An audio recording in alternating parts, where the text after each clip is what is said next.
오늘 우리에게 주신 하나님 말씀은 시편 106편 1절에서 12절까지의 말씀입니다. 시편 106편 1절에서 12절 말씀, 제가 가진 성경으로 구약 성경 880면에 있습니다. 시편 106편 1절에서 12절까지 말씀 우리 한 목소리로 봉독하도록 하겠습니다. 시편 106편 1절부터 12절까지입니다. 시작. 할렐루야, 여호와께 감사하라. 그는 선하시며 그 인자하심이 영원함이로다. 누가 능히 여호와의 권능을 다 말하며 주께서 받으실 찬양을 다 선포하랴. 정의를 지키는 자들과 항상 공의를 행하는 자는 복이 있도다.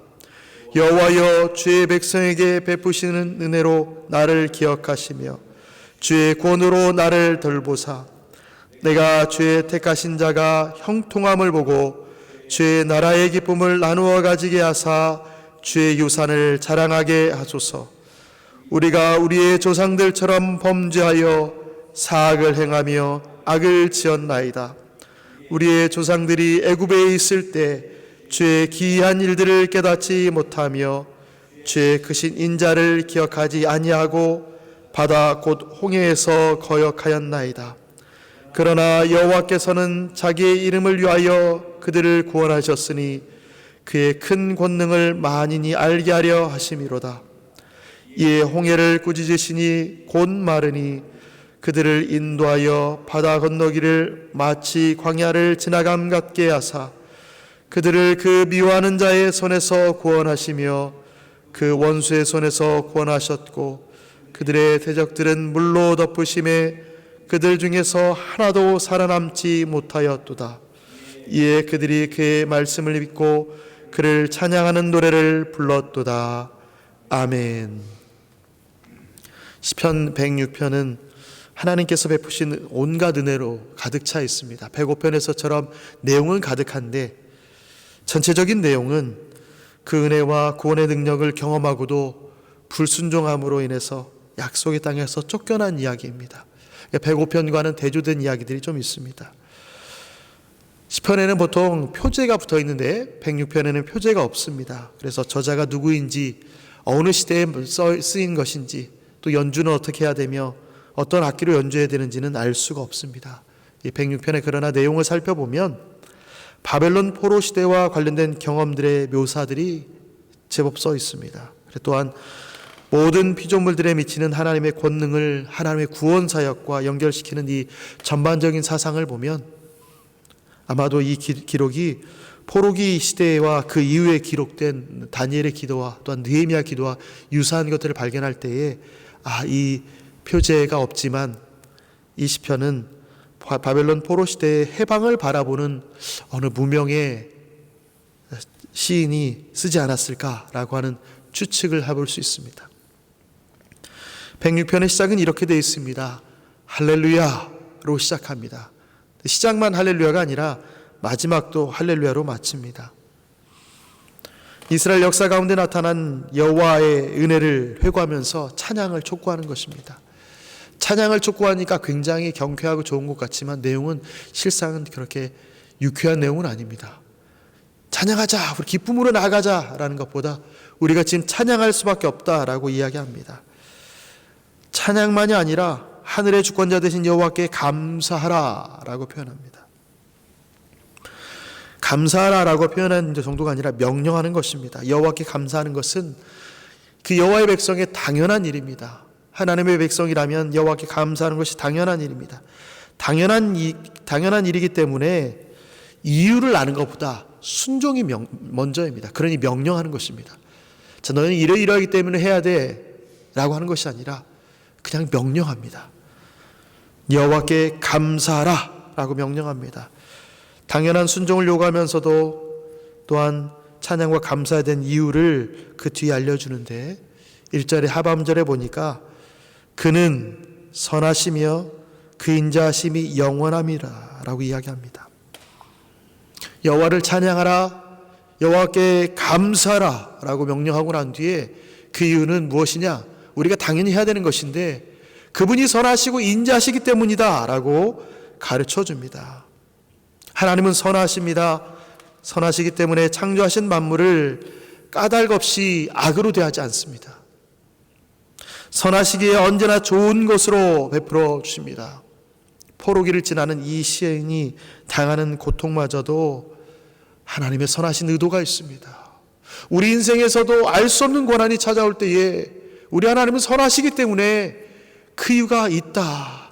우리 하나님은 선하신 분이시라서 절대로 악으로 갚지 않으신다.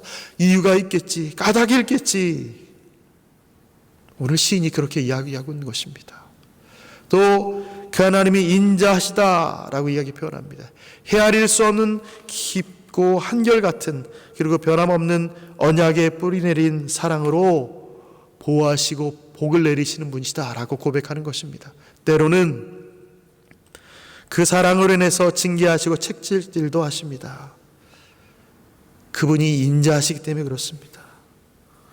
우리는 마땅히 찬양하고 감사해야 되는 근거를 여기서 찾아야 됩니다.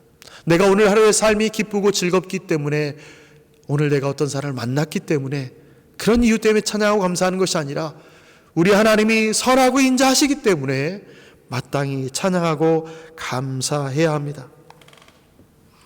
그러나 우리 인생은 여호와의 권능을 다 말할 수 없습니다. 주께서 받으실 만한 찬양을 다 올려드릴 수도 없습니다. 우리가 해야 될 것이 무엇인가? 우리가 할 수 있는 것, 정의와 공의를 행하는 것뿐입니다. 시인은 이렇게 이스라엘 백성들을 찬양과 감사의 자리로 초대하면서 자신을 이스라엘과 동일시합니다. 우리 4절과 5절에 보니까 자신이 어떤 사람인가? 이스라엘 백성의 구원이 내 구원이 되고 이스라엘의 번영이 내 기쁨이 됩니다 라고 고백합니다. 단순히 그냥 너희들 찬양하고 기뻐해라, 경배해라, 감사해라 이 정도가 아니라 너희의 찬양이 나의 찬양이고 너희의 구원됨이 나의 구원됨이고 너희의 번영이 나의 기쁨이 된다. 그러니 너희도 함께 찬양하고 경배하고 기뻐하고 감사하면서 함께 가자라고 이야기합니다. 시인의 고백처럼 우리도 교회의 한 지체로서 교회의 부흥을 함께 기뻐하고 교회의 죄를 나의 죄처럼 함께 슬퍼해야 합니다. 교회가 아파할 때 나도 아파야 됩니다. 저 교회 왜 이래? 우리 교회 그런 사람이 있으면 나는 아니야가 아니라 잘못한 것이 있다면 함께 아파야 되고 괴로워해야 되고 또 하나님께서 주신 즐거움과 기쁨이 교회에 있다면 나도 함께 기뻐하고 즐거워해야 합니다. 우리 시인은 또한 이스라엘 백성이 과거에 누렸던 영광과 자랑의 대상이 되기를 간절히 염원하면서 이스라엘 백성이 과거에 하나님의 영광이 됐고 기쁨이 됐습니다. 다시 그렇게 되면 좋겠습니다 라고 염원하면서 그 구원을 열망하게 만든 현재의 고난이 어디서 시작되었는가 고백합니다. 옛날에 이스라엘 백성이 하나님의 자랑이었습니다. 선민이었습니다. 다시 그렇게 되기를 바랍니다 라고 하면서 그 구원의 열망을 만든 현재의 고난, 그 시작이 여기 있다고 말합니다. 6절인데요. 6절 말씀입니다. 우리가 우리의 조상들처럼 범죄하여 사악을 행하며 악을 지었나이다. 옛날에 하나님의 자랑이었습니다. 그런데 지금 고난 중에 있습니다. 왜냐하면 우리가 범죄하여 사악을 행하며 악을 지었습니다. 똑같은 이야기를 3번이나 강조하고 있습니다. 우리가 범죄했습니다. 사악을 행했습니다. 악을 지었습니다. 하나님의 거룩한 뜻에 도달하지 못하고 오히려 조상들처럼 죄악의 길로 갔습니다 라고 고백하는 것입니다. 우리가 과거에 죄를 지었습니다 라고 반추하는 것이 아니라 궁극적으로 여호와의 자비하심을 구하고자 이 범죄 사실을 고백하고 있는 것입니다. 내가 이런 죄를 지었습니다 라고 나열하는 것이 아닙니다. 하나님의 자비하심을 구합니다. 조상들의 죄가 어떤 죄인가? 열재앙의 이적을 보았지만 홍해 앞에서 망각했습니다. 홍해를 바라보며 이렇게 말합니다. 애굽에 매장지가 없어서 우리를 여기서 죽게 하느냐. 그러고 불평했습니다. 홍해가 마른 땅이 되어서 육지로 걸어 건너갔지만 건너가고 난 뒤에 물이 없어서 모세를 원망했습니다. 그랬던 조상들처럼 지금 이스라엘도 은혜를 기억하지 못하고 있습니다. 배은망덕한 것입니다. 은혜 받은 자로서의 삶을 살아내야 되는데 오히려 은혜를 모르는 자처럼 삽니다. 구원을 받은 자로서 삶을 살아야 되는데 내가 구원 받았는지도 모르는 것처럼, 아닌 것처럼 살아간다는 것입니다. 그럼에도 하나님께서 어떻게 하셨습니까? 8절 말씀 우리 함께 읽어보겠습니다. 시편 106편 8절입니다. 같이 읽습니다. 시작. 그러나 여호와께서는 자기의 이름을 위하여 그들을 구원하셨으니 그의 큰 권능을 만민이 알게 하려 하심이로다. 큰 구원을 만인이 알게 하려고 멸망하도록 내버려 두지 아니하시고 구원하셨다는 것입니다. 이스라엘 백성만이 아니라 이방 민족들도 경외하도록 그분의 능력을 나타내신 것입니다. 끊임없는 이스라엘 백성의 불신앙에도 불구하고 하나님은 당신의 언약적 신실하심과 거룩하심의 근거를 들고 택한 백성을 끝까지 구원하십니다. 이 사랑이 우리에게도 그대로 적용되어서 우리를 끝까지 구원해내십니다. 그들을 미워하는 자의 손에서와 원수의 손에서 구원하십니다. 대적은 하나도 살아남지 못하게 하십니다. 이스라엘 백성이 그걸 경험하고 난 뒤에 이 시인은 이렇게 말합니다.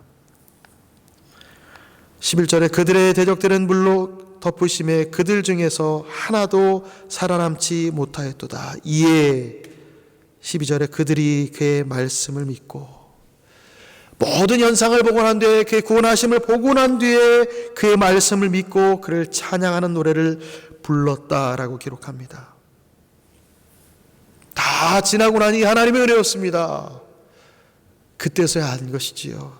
하나님이 우리 아브라함에게 했던 그 약속을 지키셨습니다. 그때서야 한 것입니다. 이스라엘 백성은 조상들이 어떻게 살았는지 대를 이어서 계속 들었습니다. 우리 조상들이 이렇게 살았다. 그런데도 불구하고 그들은 같은 죄를 답습합니다. 죄로 인한 심판으로 고난 중에 계속 들어갑니다. 우리도 이 성경을 통하여서 이스라엘 백성, 하나님의 백성이 어떻게 살았는지를 계속 듣고 알고 있습니다. 그런데 우리는 또다시 거룩을 택하지 않고 그들이 지었던 죄 자리에 있을 때가 있습니다. 그럴 때 시인이 우리에게 이야기하는 것입니다. 너희가 어떤 상황에 처해 있든지, 지금 형편이 어떠하든지 상관없이 지속적으로 하나님을 향하여 감사와 찬양을 올려드리라 라고 명령합니다. 찬송은 정직한 자들이 마땅히 할 바다, 성경은 기록합니다. 오늘 이 말씀을 통하여서 우리가 어떻게 고백해야 됩니까? 오늘도 찬양이 입술로 부르는 노래가 아니라 그의 말씀을 믿고 삶을 겸비한 것이 찬양이구나, 이 사실을 우리가 또 한번 깨닫고 갑니다. 또한 오늘 이 말씀을 가지고 말씀을 믿고 삶을 겸비한 찬양을 부르는 일상을 살아내겠다라는 다짐을 해봅니다. 그렇게 오늘 하루 삶으로 담아내는 찬양이 입술을 통하여 흘러가고 삶으로 증명되는 거룩한 날이 되기를, 오늘 하루가 되시기를 예수님의 이름으로 축원합니다. 아멘. 하나님, 오늘도 여호와를 찬양하고 감사할 수 있도록 그 자리로 불러주셔서 참으로 감사합니다. 찬양해야 될 이유는 그분이 선하심과 인자하심 때문이며, 우리는 또한 그의 말씀을 믿고 입술로 삶으로 찬양해야 됨을 다시 한번 되새깁니다. 삶으로 드리는 예배가 일상이 되게 하여 주시고, 그 찬양이 또한 입술로 흘러나와 많은 사람들에게 여호와 경외하는 것을 나타내는 우리의 삶이 되도록, 오늘 하루가 되도록 우리에게 은혜를 베풀어 주시고 인도하여 주옵소서. 만나는 모든 사람들에게 여호와의 살아계심이 증명되는 우리의 찬양의 삶이 드러나도록 붙들어 주옵소서.